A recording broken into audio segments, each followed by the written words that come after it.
Hallo und herzlich willkommen bei mir auf Kitschwitch und zu einer weiteren Folge Kitschwitch Goes Under the Hood. Und heute, ich habe es angekündigt auf Instagram, ich glaube nicht, sogar auf Facebook. Der liebe Herr Häsler, er ist so herzig, hat mir ein Brutkästchen, die Abo-Box, bestellt auf unser Halbjährige. Ja, wir feiern wirklich alles, auch das Halbjährige.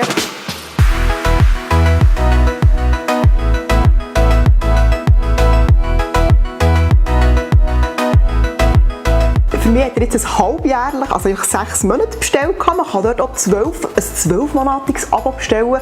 Und dann kommst du einfach wie bei Luchess, das ich vorher gemacht habe, bekommst du einfach alle Monate ein Päckchen über, mit Sachen drin, einfach rund um das Thema Hochzeit. Und ich erhoffe mir persönlich auch noch davon, so ein bisschen Tipps zu bekommen, weil ich muss ganz ehrlich gestehen, auch wenn ich so die Videos mache und weiss nicht was, ich bin nicht so der Hochzeit und so, ich kenne mich wirklich nicht so aus. Ich war an einer Hochzeit, also an 2, aber die eine gilt nicht, weil da bin ich erst etwa 12 oder so.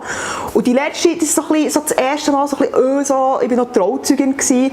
Und irgendwie, ja, da hat man viel anderes zu tun, aber man hat die Hochzeit, also man hat sie schon geniessen, aber es war natürlich einfach Jubel, Heiterkeit gewesen. Darum habe ich jetzt Freude, habe ich da hier so ein bisschen Hilfe hoffentlich und einfach alle Monate eine schöne Überraschung. Ich finde es so herzig, hat er mir das geschenkt. Und ich habe es nicht selber bestellt, er hat mir es wirklich geschenkt. Und ich glaube, einmal gestürmt, dass ich die gerne hätte, weil ich das auch cool finde, weil es so ein kleiner Countdown ist. Und er hat zugelassen. Das ist auch sehr viel wert. Aber wir gehen jetzt mal zum Inhalt von dieser Box. Und das ist eine Firma, eine ganz herzige aus Deutschland. Und ich tue ihm das Video auch schicken, aber sie verstehen wahrscheinlich leider nicht, weil ich halt das wirklich Schweizerdeutsch mache. Macht nichts. Also, wir machen das Päckchen auf und ich habe keine Ahnung, was da drin ist. Und als erstes, ich lese jetzt euch die Karte vor, die wirklich persönlich von Hand geschrieben ist. Dieses 6er Brautkästen-Abo hat dir der liebe Häsi für dich bestellt. Viel Freude mit der Nummer 1. Mit dem Thema Zeit zu zweit. Alles Liebe, Sandra. Nein, habe ich hier so ein Kärtchen, also herzig, wirklich von Hand geschrieben. Hey, nein. Und dann ist das hier so herzig rosarot verpackt mit dem Kleber drauf. Ich weiss nicht, ob man es sieht, wirklich herzig. Also, ja. Und dann fangen wir mit dem ersten an. Und ich habe das Gefühl, ich weiss schon, was es ist. Eine Katze. Achtung, steht echt drauf.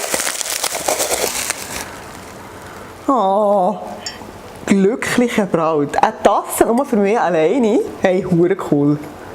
Und herzig geschrieben, noch den Aufdruck. Und ich habe die Tasse auch schon gesehen, so herzig gefunden. Oh, so kitschig. Das habe ich aber so Zelda-Tassen und weiss nicht was, das habe ich mal so etwas. Ah nein, so cool. Noch eine Tasse. Hey, ich muss mal.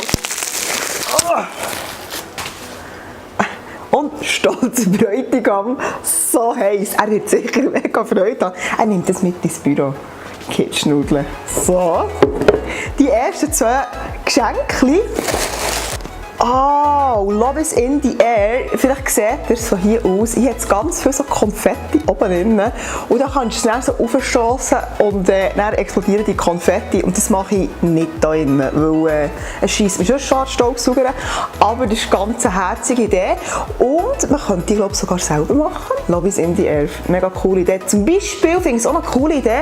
Ich habe für meine Trauzeugin so ein Geschenk gemacht. Dort war eine Championsflasche und so eine Karte, ja, keine Angst, ich tue dir kein grusiges Kleid aussuchen oder so etwas und wo ist meine Trauzeugin, sie habe ich geschrieben und noch Kerzen drin. Also. Und das ist natürlich auch noch eine coole Idee für 13. So. Hallo Party! Yeah. Und des Weiteren drinnen ist, Achtung, Brautkästchen. Da haben sie noch so 3 Ideen für mehr Zeit zu zweit. Also da haben sie noch so herzig, noch so Tipps und Tricks. Auch von Blogger, Bridezilla-Blogger zum Beispiel. Ich hoffe, ich notiere nicht zu säuren. Mal schon mal. Ja, Zeit zu zweit. Einfach so ein Infoheftchen. Und hier, hey, nice to meet you, so wie ein Brautkästchen. Wie sagen wir denen? Visitenkarten von den Herstellern, herzig, also wirklich ganz toll. Und das war es auch schon gewesen. Und ich muss auch sagen, ich finde es eine herzige Idee. Und wirklich, sie hat sich mega Mühe gegeben. Und ich freue mich schon auf das nächste, muss ich ehrlich sagen. Und ich hoffe, euch hat es auch gefreut. Gebt mir noch einen Daumen auf oder folgt mir. Oder wenn ihr irgendeine Frage habt, bitte wirklich einfach fragen. Ich bin dankbar für Fragen. Also, ich würde sagen, bis zum nächsten Mal. Tschüss!